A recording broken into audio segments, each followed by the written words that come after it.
Hello दोस्तों, आप लोगों का स्वागत है हमारे चैनल टेक क्लोवर में। आज हम लोग बात करेंगे फंडामेंटल राइट के बारे में। फंडामेंटल राइट की आज हम लोग डिस्कस करने वाले हैं आपके आर्टिकल 15 को, जो हमारी फंडामेंटल राइट की सीरीज चल रही थी। What is the fundamental right like article 15? Article 14 we already discuss about it, right to equality and equality before the law. Now, in Article 15, we are talking about the prohibition of the discrimination on the ground of religion, race, caste, sex or place of birth. हम लोग समझेंगे कि prohibition of discrimination यानी कि हम लोगों को भेदभाव को खत्म करना है। prohibition on the discrimination, आप कौन कौन से ग्राउंड पे बात कर रहे हैं? रिलीजन यानी कि धर्म के आधार पे, रेस यानी नस्ल के आधार पे, लाइक आप साउथ इंडियन हो, आप नॉर्थ इंडियन हो, आप इंडियन हो, आप अफगानी हो, आप पाकिस्तानी हो, आप नेपाली हो, इन ग्राउंड पे आप डिस्क्रिमिनेशन नहीं करोगे किसी के साथ में। कास्ट के बिहाफ पे, जाति के बिहाफ पे, कि आप ब्राह्मण हो, आप लाइक आप यादव हो, आप दिस पर्टिकुलर कास्ट से हो, उस ग्राउंड पे हम डिस्क्रिमिनेशन नहीं करेंगे। और सेक्स, जेंडर के बिहाफ पे, like you are male, you are female, you are transgender, you are like belongs to this gender, okay. उस ग्राउंड पे हम लोग डिस्क्रिमिनेशन नहीं करेंगे। And basically place of birth के बिहाफ पे भी डिस्क्रिमिनेशन नहीं करेंगे। This is this section is talk about the discrimination. भेदभाव के बारे में बात करता है, तो उसके रोकने के क्या क्या तरीके हैं। The state shall not discriminate against any citizen on the ground only of religion, race, caste, sex, place of birth or any of them. इसमें बोला गया है कि जो आपका स्टेट है वो किसी के साथ में भी, किसी सिटीजन के साथ में इन ग्राउंड पे कोई डिस्क्रिमिनेशन, कोई भेदभाव नहीं करेगा। ये ग्राउंड है रिलीजन यानी धर्म, रेस यानी कि नस्ल, कास्ट यानी जाति, जेंडर, सेक्स यानी gender, and place of birth यानी कि जन्म का स्थान, और एनी ऑफ देम, इनमें से किसी के भी ऊपर किसी के साथ में कोई डिस्क्रिमिनेशन नहीं किया जाएगा। This is like in 15 clause 1 ये चीजें कही गई। Okay, now we are talking about article 15 clause 2।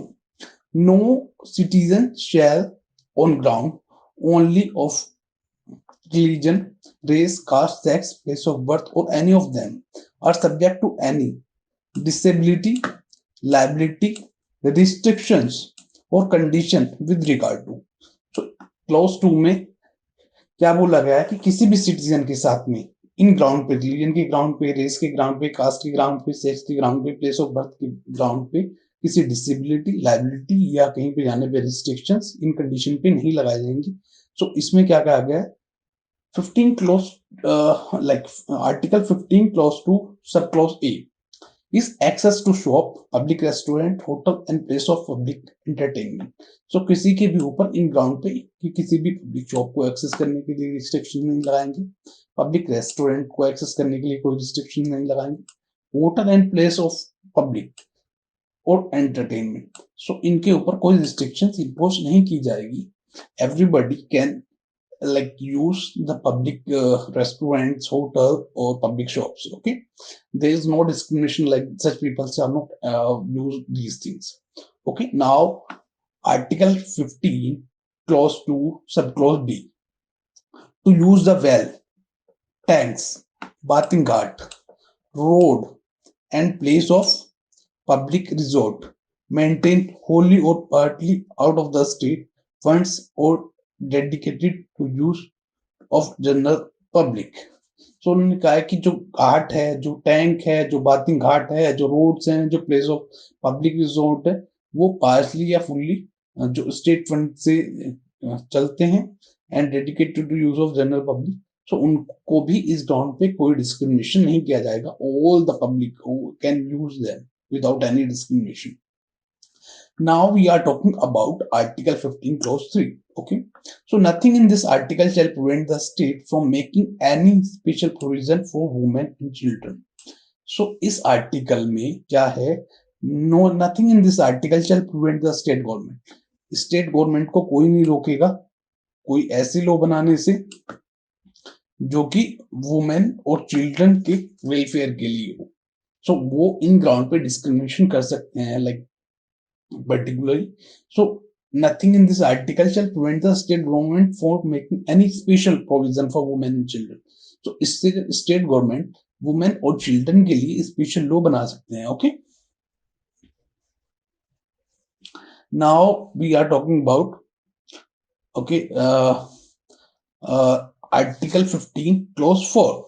Okay, nothing in this article or clause 2 of article 29 shall prevent the state from making any special provision for advancement of any social and economical backward class of citizen or for scheduled caste and scheduled tribe. So first of all हम लोगों को समझना होगा article 29 close में 2 क्या है, because article 29 close 2 में क्या लिखा हुआ है ये समझने के लिए हम लोगों को पहले आर्टिकल 29 पता होना चाहिए क्या है. सो आर्टिकल 29 की जब हम बात करते हैं तो आर्टिकल 29 है कि cultural and educational right, and ये है protection of interest of minorities. तो माइनॉरिटीज के इंटरेस्ट को प्रोटेक्ट करने के लिए मैं आपको आर्टिकल 29 क्लॉज 2 पढ़ के बता देता हूँ एक बार, देन आपको मैं ये आर्टिकल 15 क्लॉज 4 बताऊंगा. सो आर्टिकल 29 क्लॉज 2 में लिखा है no citizen shall be denied admission into the educational institution maintained by the state or receiving aid out of the state fund on ground only religion, race, caste, language or any of them. So जो minorities institution है उनमें किसी को भी कोई भी citizen को जो कि स्टेट गवर्नमेंट से एड मिल रही है इन किसी ग्राउंड पे एडमिशन के लिए मना नहीं किया जाएगा कि उनको रिलीजन, रेस, कास्ट या लैंग्वेज ऑफ और एनी वन ऑफ देम, तो हर एक सिटीजन उसमें एडमिशन ले सकता है. तो यहाँ पे बोला गया है आर्टिकल 15 क्लॉज 4 में nothing in this article or in clause 2 of 92 shall prevent the state from making any special provision for the advancement or any special and educational backward classes of citizen or the scheduled class and scheduled tribe. So यहाँ पे एक reasonable classification है. reasonable classification means like state government law बना करके ऐसे law बनाएंगी कि जो सोशल लाइक आपकी जो शेड्यूल्ड कास्ट है या शेड्यूल्ड ट्राइब है या जो एजुकेशनल बैकवर्ड क्लासेस है उन लोगों का अपलिफ्टमेंट हो सके. सो यहाँ पे ये जो आपका जो रिस्ट्रिक्शंस इम्पोज की गई है आर्टिकल 29 क्लॉज 2 वो भी इसको नहीं रोकेंगे and they can make the law. Okay, यहाँ पे ये चीज बोली गई and this is constitutionally valid. Now this is amendment, like मैं आपको बता देता हूँ ये अमेंडमेंट आपके आया था 93 अमेंडमेंट आई थिंक ये. यस, जो मैं बात कर रहा हूँ ये क्लॉज 5 की. So this is the 93 amendment, and in 2006 this amendment came into the force.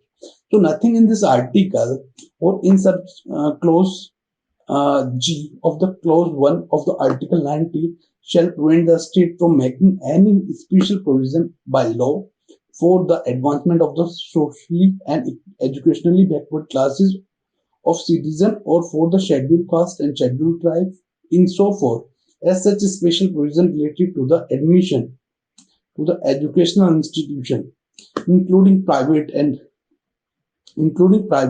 educational institution, whether aided or unaided by the state, other than the minority education institution referred in the clause 1 of the article 30. So अब मैं सबसे पहले आपको बताता हूँ कि what is the clause like article 19 clause 1 सब clause G. So what it is? So article 19 की अगर हम बात करते हैं, article 19 सब clause G is talking about to practice any profession or carry any occupation, trade or business. So ये बात करता है कि आप कोई भी ट्रेड और बिजनेस ऑल ओवर इंडिया आप कर सकते हैं, like you have the freedom to do so. But in this article, what they are saying, nothing in this article in subclause G or 119 shall prevent the state government any special provision by law for advancement of any socially and educationally backward classes. So जो socially and backward आपकी classes हैं उन लोगों को आपको जो minority institution वहां पे भी एडमिशन मिल जाएगा because of they are and there should be the reservation. Basically their aim to give the reservation to the people who are backward, they are belongs to the scheduled caste or scheduled tribe, so they can get the admission and they can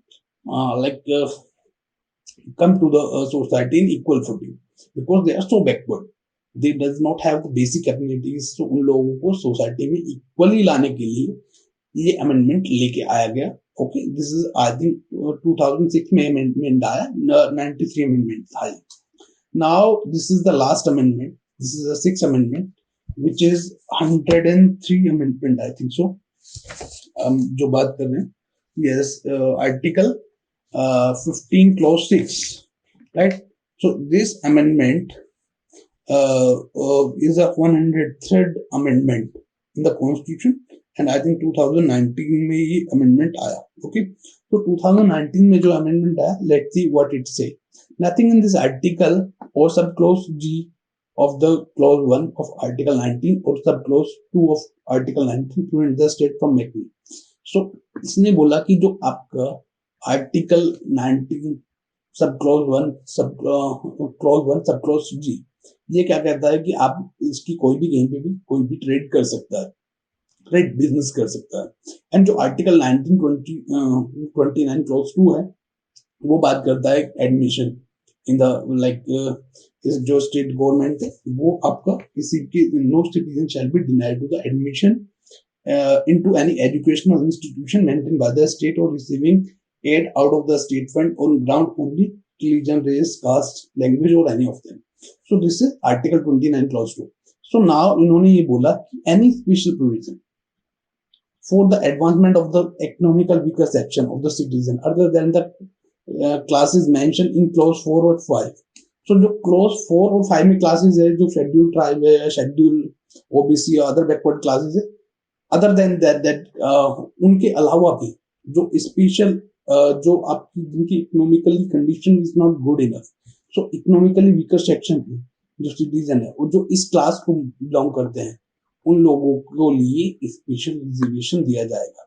So any provision for the advancement of any economical weaker section of the other than the classes mentioned in clause 4 and 5, so for such special provision related to their admission to the educational institution including private educational institution whether aided or unaided by the state other than the minority educational institution referred in the clause 1 of the article 30, which is the reservation would be in addition to the existing reservation and subject to the maximum to the 10% for the total seat of the each category।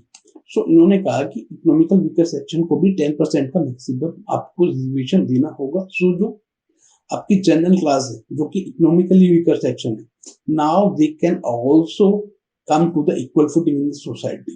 there is a reasonable classification is there, like there is a already like if we are talking about article 15 clause 5, like वहाँ पे schedule tribe और schedule caste के लिए already reservation था। तो हम लोग एक बार ओवरव्यू देख लेते हैं क्या क्या चीजें। ओके, 6 सेक्शन में फर्स्ट बात करते हैं 15 क्लॉज 1, लाइक किसी के साथ में कोई डिस्क्रिमिनेशन नहीं होगा। सो यहाँ पे एक ग्राउंड दिए गए हैं जिनके बिहाफ पे कोई डिस्क्रिमिनेशन नहीं होगा। सो मैं आपको बता देता हूँ कौन कौन से ground, religion, race, caste, sex और प्लेस ऑफ बर्थ, इसके बिहाफ पे किसी के साथ में कोई डिस्क्रिमिनेशन नहीं होगा। ये 15 क्लॉज 1 में बात की गई है। दूसरे क्लॉज में बात की गई है कि no citizen shall be count on the religion, race, caste, sex and place of birth like subject to disability, liability and restriction on condition of the ground. तो किसी के भी साथ में डिसेबिलिटी, लायबिलिटी या रिस्ट्रिक्शन नहीं लगाई जाएगी कि इस ग्राउंड पे कि ये एक पर्टिकुलर कास्ट को बिलोंग करता है या ये एक पर्टिकुलर सेक्स के बिलोंग करता है। इन 5 ग्राउंड किसी के साथ में कोई भी रिस्ट्रिक्शन, लायबिलिटी नहीं लगाई जाएगी। अब 15 क्लॉज 3 में क्या बात करती है कि वुमेन और चिल्ड्रन के लिए स्पेशल लॉ बना के उनको रिजर्वेशन दिया जा सकता है। नाउ 15 क्लॉज 4, तो इसमें क्या है कि आर्टिकल 29(2) में जो रिजर्वेशन था एडमिशन में, यहाँ पे जो आपकी स्टेट ऐसा लॉ बना करके शेड्यूल कास्ट और शेड्यूल ट्राइब को वहां पे भी एडमिशन दे सकता है। नाउ अब बात करते हैं 15 क्लॉज 5। तो 15 क्लॉज 5 में क्या है, शेड्यूल कास्ट है, शेड्यूल ट्राइब है और उनको जो आपका आर्टिकल माइनॉरिटी इंस्टीट्यूशन है या फिर ट्रेड प्रैक्टिस के लिए वो किसी भी बिजनेस में उनको वहां पे भी रिजर्वेशन दिया जा सकता है किसी बिजनेस करने के लिए या फिर किसी को। So all this will be there. Now अब बात करते हैं लास्ट 15 क्लॉज 6। तो 15 क्लॉज 6 में क्या किया, जो इकोनॉमिकली वीकर सेक्शन है उन लोगों को मैक्सिमम 10% का रिजर्वेशन दिया गया। सो this is all about the article 15। Article 15 is like is thanks for watching the video. If you like it, please like, comment, share, and subscribe the channel.